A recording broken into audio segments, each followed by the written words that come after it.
हरे Krishna everyone. तो welcome back. And आप लोग मेरे सरकारी टीका देख के सोच रहे होगे कि मैं कहाँ से आ रही हूँ। तो हमारे पास में ही गणेश चतुर्थी का प्रोग्राम चल रहा था, वहाँ पंडाल सजा हुआ है, तो हम वहीं गए थे दर्शन के लिए।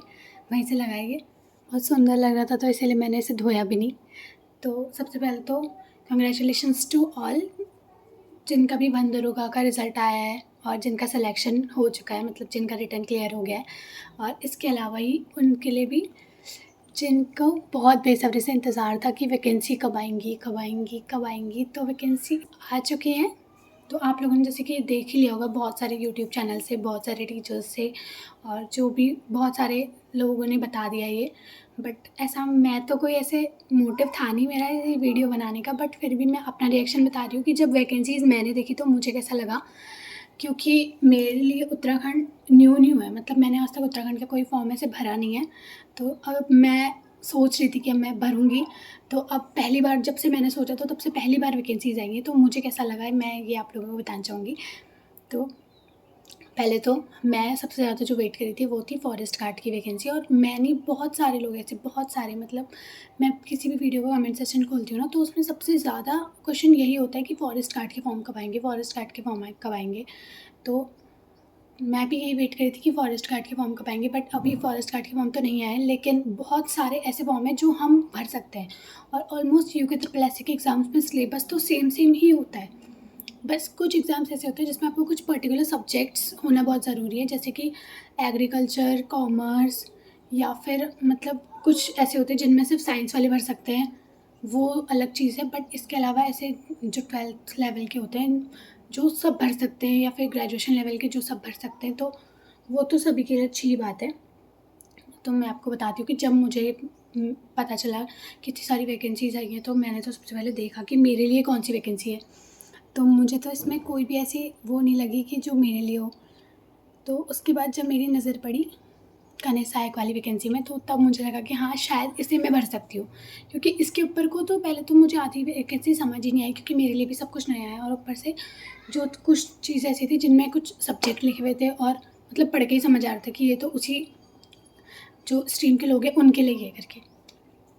तो फिर जब मैंने कन्या सहायक की वैकेंसी देखी, तो फिर मैंने देखा कि उसका जो नोटिफिकेशन है वो आने वाला है 5 दिसंबर को, और आज है 29 अगस्त। यानी कि मान के चले तो फिर भी पूरे पूरे 3 महीने, यानी कि सितंबर, अक्टूबर, नवंबर, पूरे 3 महीने के बाद हमारा नोटिफिकेशन आएगा। और उसके बाद हमारा एग्ज़ाम जो है वो है मई में। यानी कि मान लो अभी से दिसंबर, जनवरी, फरवरी, मार्च, अप्रैल, मई, तो मई में अगर इसका एग्ज़ाम है तो पूरे पूरे 8 महीने अभी हमारे पास हैं प्रिपरेशन के लिए। तो मैं अभी उसका और फॉरेस्ट गार्ड का सिलेबस मैच करूँगी पहले कि क्या कुछ डिफरेंस है, क्योंकि मुझे लगता नहीं कि यूके ट्रिपल के एग्ज़ाम्स हैं तो फॉरेस्ट गार्ड और कन्या सहायक में इतना कुछ मेजर डिफरेंस होगा। बट स्टिल, और हम अभी जब तक फॉरेस्ट गार्ड नहीं आता तो हम कन्या सहायक को ही टारगेट कर सकते हैं, और हम क्या ही कर सकते हैं।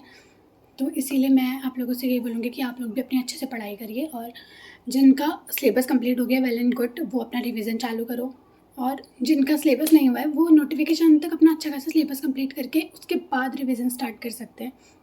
क्योंकि एक बार नोटिफिकेशन आ जाता है ना, तो उसके बाद तो वो लोग भी पढ़ना स्टार्ट कर देते हैं जिन्हें भले ही उस फॉर्म से कोई मतलब नहीं है, उनको पता ही नहीं है वो होता क्या है, लेकिन वो लोग भी पढ़ना स्टार्ट कर देते हैं और वो लोग भी मतलब पेपर देने आ जाते हैं। लेकिन जिन्हें पता है कि वो फॉर्म है क्या, उन्हें क्या भरना है, क्या मतलब क्या चीज़ है, वो क्यों भरना है, तो वो लोग तो ऑलरेडी पढ़ रहे होंगे। वो लोग इसलिए नहीं रुके हैं कि नोटिफिकेशन आएगा फिर हम पढ़ेंगे। जो पढ़ने वाला है वो पढ़ रहा है। मतलब मैं भी अपने आसपास बहुत सारे ऐसे लोग देखती हूँ जिनका एग्ज़ाम अगले साल है या फिर मतलब कुछ महीने बाद है, लेकिन वो कब से पढ़ रहे हैं। आपने देखा होगा कंपटीशन इतना टफ हो गया। आप एक जेईई नीट वाले बच्चे को ले लो, मैंने अब देखा है ना कि वो 12th के बाद एग्ज़ाम होता है, लेकिन बच्चे 10th 11th से ही डमी क्लासेस करना शुरू कर देते हैं। मतलब वो स्कूल नहीं जाते, वो लोग उन कॉम्पिटिटिव एग्ज़ाम्स की कोचिंग लगा के 11th 12th से ही मतलब प्रिपरेशन शुरू कर देते हैं। इतना कॉम्पिटिशन है, और हम लोग ऐसा सोचते हैं कि 3 महीने में तो हो ही जाएगा सिलेबस, 4 महीने में तो हो ही जाएगा। तो ऐसे तो नहीं होगा ना, जब कंपटीशन है तो फिर हमें टक्कर भी तो देनी पड़ेगी सामने वाले को। तो मैं तो यही बोलूँगी कि आप लोग अच्छे से पढ़ाई करो और अच्छे से रिवीजन करो। और इसी के साथ thank you so much, and like, share and subscribe. और वैसे तो मुझे भी इतना कुछ पता नहीं है, बट जितना भी मुझे पता है तो मैंने आप लोगों को बता दिया है। और आप लोग देख लेना एक बार सिलेबस क्या है और कैसे पढ़ना है। इसके बाद मैं भी आप लोग को शेयर करती रहूँगी कि मैं कैसे पढ़ रही हूँ। अभी तो कुछ टाइम ऐसा है कि इस साल के 4 महीने बचे हुए हैं और मैं कुछ टाइम के लिए अपने गाँव जाने वाली हूँ, तो कुछ दिन मेरे वहाँ लग जाएँगे। उसके बाद मैं आके अपना सबसे ज़्यादा रिविज़न स्टार्ट करूँगी, क्योंकि मेरा जो सिलेबस है वो ऑलमोस्ट मैंने हर मतलब थोड़ा-थोड़ा तो छू लिया है सारा। ऑलमोस्ट ऊपर-ऊपर से तो सारा ही छू लिया है।